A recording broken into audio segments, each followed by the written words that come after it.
तो जी हाँ, नमस्कार दोस्तों, एक बार फिर से आप सभी का बहुत बहुत स्वागत है आपके अपने यूट्यूब चैनल करेंटपुरी में। दोस्तों, आपका जो यूपी टेट का एनालिसिस है वो दोस्तों इस वीडियो में हम लेकर आ चुके हैं। तो दोस्तों, वीडियो स्टार्ट करने से पहले मैं आप सभी से कहना चाहूँगा, वीडियो को लाइक शेयर और चैनल को सब्सक्राइब जरूर कीजिएगा। तो दोस्तों चलिए फटाफट स्टार्ट करते हैं। और यहाँ पर जितने भी प्रश्न पूछे गए हैं उनके यहाँ पर एकदम सटीक उत्तर दिए गए हैं। तो दोस्तों आप लोग मैच भी कर सकते हैं बिल्कुल आंसर की तरह।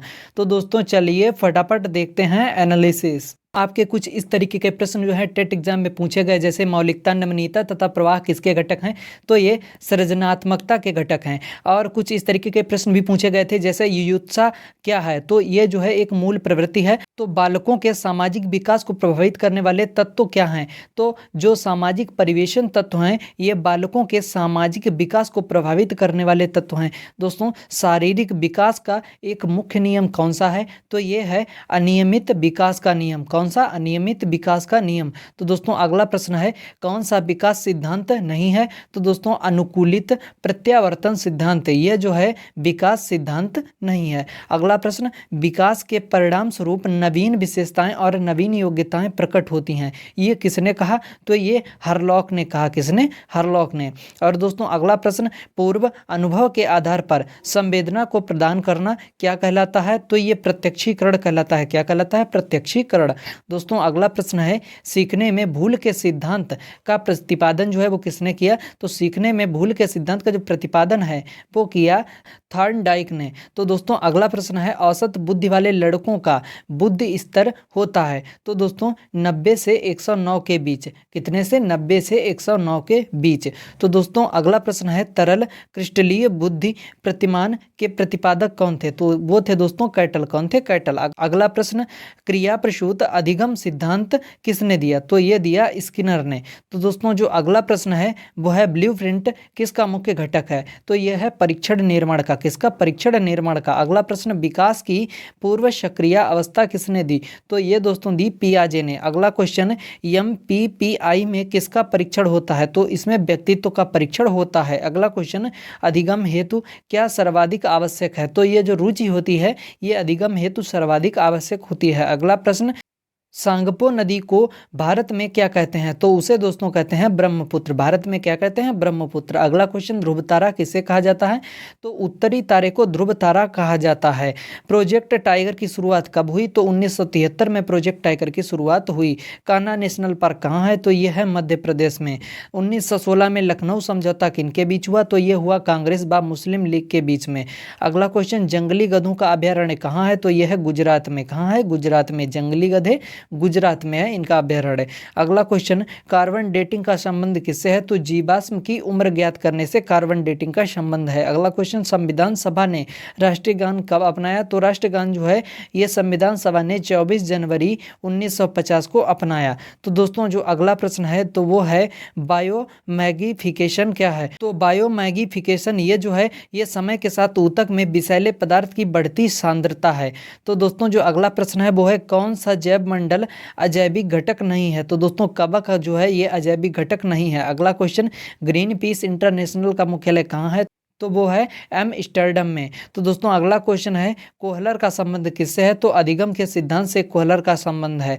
और मैकडोगल के अनुसार मूल प्रवृत्तियों की संख्या कितनी है? तो वो है 14। दोस्तों अगला जो प्रश्न है वो आपका कुछ इस तरीके से है, मानसिक उद्वेलन प्रतिमान का प्रयोग किसके शिक्षण हेतु किया जाता है? तो सृजनात्मक शिक्षण हेतु किया जाता है। और दोस्तों ये जो था इसमें मूल प्रवृत्तियों की संख्या 14 हो गई थी। और ये जो अगला क्वेश्चन है, किसने कुत्ते का प्रयोग किया? तो दोस्तों इसका राइट आंसर है पावलाव। दोस्तों जो अगला प्रश्न है, शैशव काल का समय कितना होता है? तो होता है 2 वर्ष का। शैशव काल का जो समय होता है वो 2 वर्ष का होता है। तो अगला क्वेश्चन है, महावीर का जन्म कहाँ हुआ? तो महावीर का जन्म वैशाली में हुआ था। अगला प्रश्न, स्वच्छंद में कौन सी संधि है? तो इसमें व्यंजन संधि है। और घुमक्कड़ शब्द का प्रत्यय क्या है? तो अक्कड़। जो अक्कड़ है ये जो है घुमक्कड़ में जो प्रत्यय लगा हुआ है तो वो है अक्कड़। अगला क्वेश्चन, महात्मा बुद्ध को ज्ञान की प्राप्ति किस उम्र में हुई? तो वो हुई थी 35 वर्ष की उम्र में। अगला क्वेश्चन, श्रुति धर्म का अर्थ क्या है? श्रुति धर्म का अर्थ जो होता है वो होता है वैदिक धर्म। धर्म। दोस्तों अगला जो प्रश्न है, ण का उच्चारण स्थान क्या है? तो वो है कंठ नासिक्य। क्या है? कंठ नासिक्य। अगला क्वेश्चन दोस्तों, अगला क्वेश्चन, 4 गज मखमल में विशेषण है, तो इसमें जो है संख्यावाचक विशेषण है। कौन सा? संख्यावाचक विशेषण, क्योंकि इसमें 4 गज ये जो शब्द आया हुआ है, आप देख सकते हैं। समास का विलोम क्या होता है? तो समास का होता है व्यास, और शून्य का तत्सम क्या होता है? तो वो होता है शून्य, शून्य का शून्य। अगला क्वेश्चन, आंख की किरकिरी होने का अर्थ क्या है? तो वो है अप्रिय लगना। और दोस्तों यहाँ पर अगर आप देखेंगे, स का उच्चारण स्थान वो है तालु, अत्यंत में उपसर्ग कौन सा है? तो वो है अति। और उपत्यका का क्या अर्थ है? तो पर्वत के पास की भूमि जो होती है उसे उपत्यका कहते हैं। और हिंदी भाषा में बोलियां तो वो होती हैं 18। हिंदी भाषा में 18 बोलियां होती हैं। सामाजिक में मूल शब्द और प्रत्यय, तो समाज ये जो मूल शब्द है और इक ये जो है प्रत्यय है। अगला क्वेश्चन, तद्भव पत्रिका के संपादक कौन है? तो वो है अखिलेश, तद्भव पत्रिका अखिलेश। तो दोस्तों अगला प्रश्न है, 12 वर्ष लव फूकर जीवय के रचनाकार कौन है? तो वो है जगनिक। और अकाल का पर्यायवाची क्या होता है? तो वो होता है दुर्भिक्ष। अगला क्वेश्चन, जिसकी पूर्व से कोई आशा न हो, तो वो होता है अप्रत्याशित। क्या होता है? अप्रत्याशित। अगला क्वेश्चन, मुझसे उठा नहीं गया वाक्य में कौन सा वाच्य है? तो दोस्तों इसमें जो है भाववाच्य है। तो दोस्तों अगला जो प्रश्न है, तो यहाँ पर पूछा गया है निष्कपट का संधि विच्छेद करना है। तो यहाँ पर निष्कपट का जो संधि विच्छेद होगा तो कुछ इस तरीके से होगा, निह प्लस कपट, विसर्ग संधि के अनुसार यहाँ पर जो है होगा। अगला क्वेश्चन, किस देश में हिंदी भाषा का प्रयोग लिखने और बोलने में किया जाता है?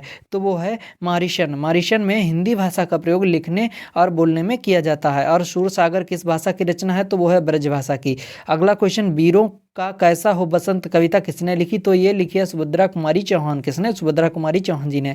अगला क्वेश्चन, क्षेत्रीय में कौन सा विशेषण है? तो दोस्तों इसमें है गुणवाचक विशेषण। और चौराहा में कौन सा समास है? तो दोस्तों इसमें है द्विगु समास। वायुमंडल की ऊपरी सीमा पर प्रति इकाई क्षेत्र में प्राप्त होने वाली सौर विकिरण क्या कहलाती है? तो उसे सौर स्थिरांक कहते हैं। क्या कहते हैं? सौर स्थिरांक। दोस्तों अगला क्वेश्चन यहाँ पर पूछा गया था, मौलिक कर्तव्य किस देश से लिए गए? तो मौलिक कर्तव्य ये सोवियत संघ से लिए गए हैं। मौलिक कर्तव्य सोवियत संघ से लिए गए हैं। अगला प्रश्न है, घास भूमि क्षेत्र के पारितंत्र के खाद्य श्रृंखला में सबसे उच्च स्तर का उपभोक्ता कौन है? तो दोस्तों वो है मांसाहारी। तो मांसाहारी जो होता है वो घास भूमि क्षेत्र के पारितंत्र के खाद्य श्रृंखला में सबसे उच्च स्तर का जो है उपभोक्ता होता है। अगला प्रश्न, वायुमंडल का प्रमुख स्तर जो पृथ्वी के सबसे पास है उसे क्या कहते हैं? तो उसे कहते हैं क्षोभ मंडल। वायुमंडल का प्रमुख स्तर जो पृथ्वी के सबसे पास है उसे क्षोभ मंडल कहते हैं। अगला प्रश्न, जैव विविधता अधिनियम कब पारित हुआ? तो ये पारित हुआ था 11 दिसंबर 2002 को। 11 दिसंबर 2002 को जैव विविधता अधिनियम पारित हुआ। अगला प्रश्न, अम्लीय वर्षा का संबंध किससे है? तो अम्लीय वर्षा का जो संबंध है वो है सल्फ्यूरिक अम्ल। सल्फ्यूरिक अम्ल जो होता है, अम्लीय वर्षा में जो है सल्फ्यूरिक अम्ल की मात्रा होती है, तो दोस्तों इसका जो संबंध हो जाएगा वो हो जाएगा सल्फ्यूरिक अम्ल से। अगला प्रश्न, WWF से क्या आशय है? तो इससे दोस्तों आशय होता है world wild fund. World wild fund. तो दोस्तों ये WWF की फुल फॉर्म होती है। अगला क्वेश्चन है, फूलों की घाटी कहाँ है? तो दोस्तों ये फूलों की जो घाटी है वो है उत्तराखंड में। फूलों की घाटी उत्तराखंड। तो दोस्तों अगला जो प्रश्न है, भारत में प्रदूषण मापन की एजेंसी कौन सी है? दोस्तों वो है केंद्रीय प्रदूषण नियंत्रण बोर्ड। तो कौन सी है? केंद्रीय प्रदूषण नियंत्रण बोर्ड। तो दोस्तों ये आपका जो है यहाँ पर भारत में प्रदूषण मापन की एजेंसी है। तो दोस्तों आगे के जो क्वेश्चन मिलेंगे वो भी आपको नेक्स्ट वीडियो में प्रोवाइड कराए जाएंगे। तो दोस्तों चैनल को सब्सक्राइब करना बिल्कुल मत भूलिएगा। तो दोस्तों चलिए आगे देखते हैं। अगला दोस्तों क्वेश्चन है, कोटोपैक्सी ज्वालामुखी कहाँ है? तो ये है एंडीज पर्वत पर। और एंडीज पर्वत ये कहाँ है? तो है इक्वाडोर में। कहाँ? इक्वाडोर में। दोस्तों अगला प्रश्न है, क्रिया प्रसूत अधिगम सिद्धांत का प्रतिपादन किसने किया? तो ये किया था स्किनर ने। स्किनर ने क्रिया प्रसूत अधिगम सिद्धांत का प्रतिपादन किया।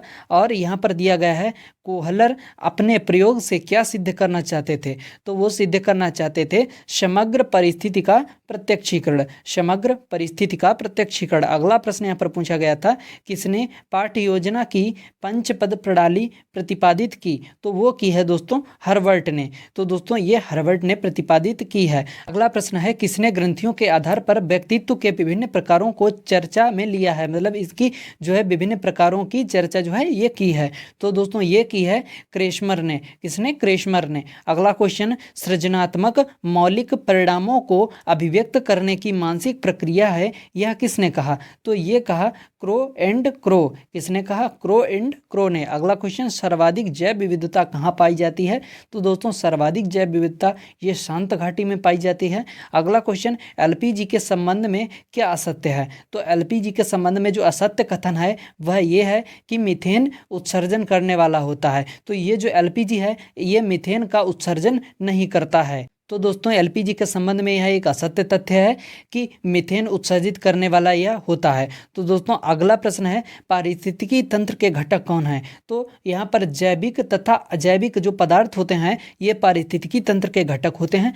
तो दोस्तों अगला क्वेश्चन है, मकर रेखा है तो 23 सही 1/2 डिग्री पर। अगला क्वेश्चन, इकोसिस्टम शब्द किसने किया? तो ये किया एजी टेंसले ने। किसने? एजी टेंसले ने। अगला क्वेश्चन, कहाँ आर्सेनिक द्वारा जल प्रदूषण सर्वाधिक है?